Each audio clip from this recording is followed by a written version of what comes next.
Hey y'all, let's cover the Russian legislative branch, especially since we probably need to have a thorough understanding of Russia since we are going to have enhanced diplomatic ties with them probably starting in 2017. Okay, so in this picture you have Vladimir Putin, the president of Russia, um, but also in the background you have Dmitry Medvedev, who is sort of his little puppet of the legislative branch. I just got a notification that Paul Ryan was easily elected Speaker of the House of Representatives. Right on. Okay. Political structure.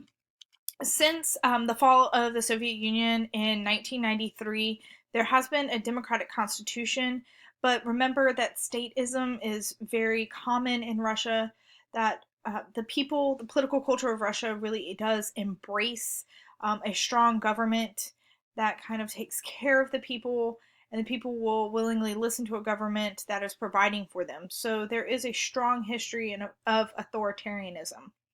Um, it's considered a hybrid regime currently under Putin, where you have soft authoritarian or semi-authoritarian.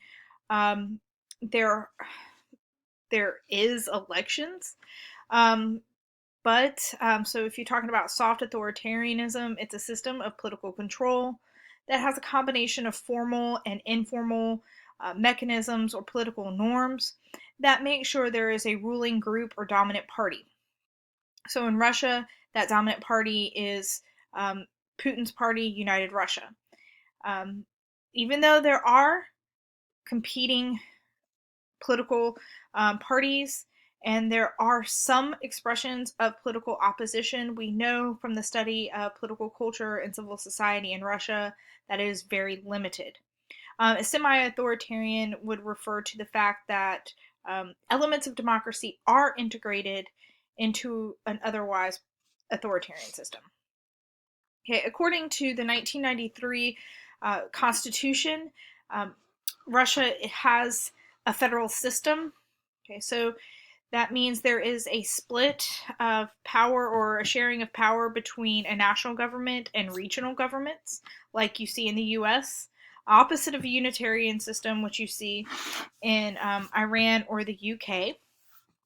Okay, so the Constitution gives 85 federal subjects, and now that also includes the Republic of Crimea, um, which was questionably annexed just recently by the Putin regime.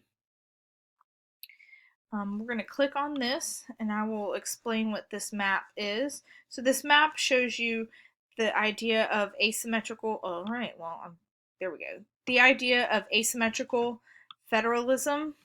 Yes, this is Wikipedia. That's where I got the map. Okay, so let me center that in there real quick. Position that. Okay, so the map shows the different republic or the different federal subjects. Okay, these are your different states. There are oblasts. These are the yellow ones. These are the most common type of federal subjects. They have governors and locally elected legislatures. Okay, you have 22 republics. These are autonomous republics, each have their own constitution and legislature. They are represented by the federal government in internal affairs, but they are their own very independent republic, very much independent compared to the oblast. Generally, these are going to be homes to your ethnic minorities. Okay. So remember, Chechnya is going to be considered a republic.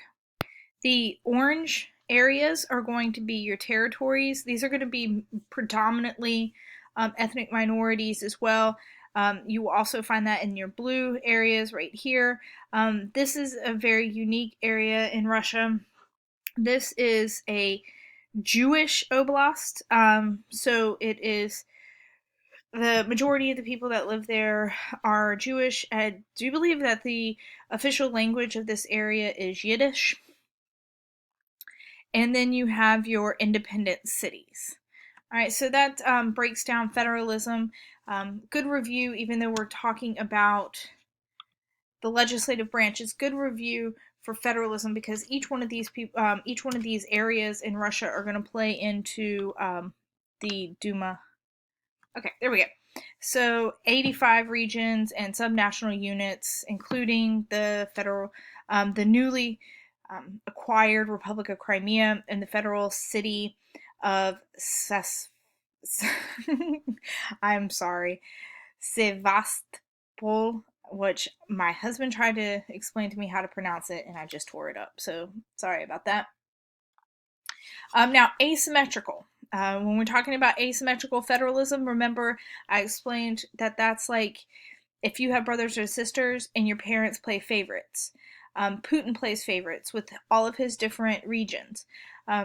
Some regions have more autonomy than others, and some are under more control than others.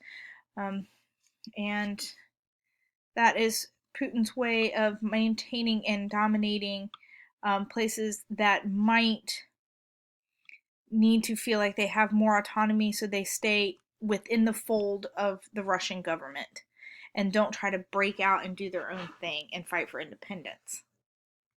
Okay, let's talk about the legislative branch. The legislative branch is bicameral. They are a weak check on executive power. As you remember, you looked at the election numbers and compared Mexico and Russia's election numbers, and what parties are declining and what parties are gaining control in those systems. And it was pretty clear in Russia that there is a decrease in party diversity and party competition. Remember, United Russia is a dominant party. The dominant party previous to United Russia was the Communist Party, but there has been a significant decrease in the number of seats that the Communist Party holds. Their Duma is the lower house. There is 450 deputies that serve within the Duma. And they have a very small portion of those are women. They are selected by proportional representation. There is a party list. Now, it changed in 2007 from mixed, and it's changed back to mixed. So remember, we talked about that when we talked about the Russian elections. Putin had changed it to all proportional representation because he thought he was going to benefit from that system. So from 2007 to 2016, it was proportional representation. But starting with 2016, it returned to mixed because Putin was not benefiting from the proportional representation system. So now it's proportional representation and single member district. They now serve 5-year terms, and that's a change because changed in 2011 from 4-year terms. So that has definitely been a recent change. The powers of the Duma: they pass bills, they approve the budget, they confirm the president's appointments, but their powers are limited. Surprise, surprise. The president can rule by decree, so a lot of executive orders going on. If there is an attempt to reject the prime minister, that has recently failed. The prime minister is basically Putin's puppet, and the power to impeach the president still exists. But remember, most of the members of Duma, a majority of members of the Duma, are Putin's party, so they're not going to impeach the president. And anyhow, it is a very cumbersome process because it involves both houses. Both houses are held with majorities of United Russia. It involves the Supreme Court and a constitutional court. And it's just not going to happen. All right, the Federal Council is the upper house. This is going to represent regions, and there are 2 members from each of the federal subunits. One is chosen by the governor of each region, and the other is by the regional legislature. But guess who appoints the governors, right? Putin. So basically, the governors who are puppets of Putin are going to choose one of the federal council members from that region, and then the other is chosen by a regional legislature, and that is a new change too. That was changed under Putin. The powers of the federal council, they can delay bills. That's mostly what they do.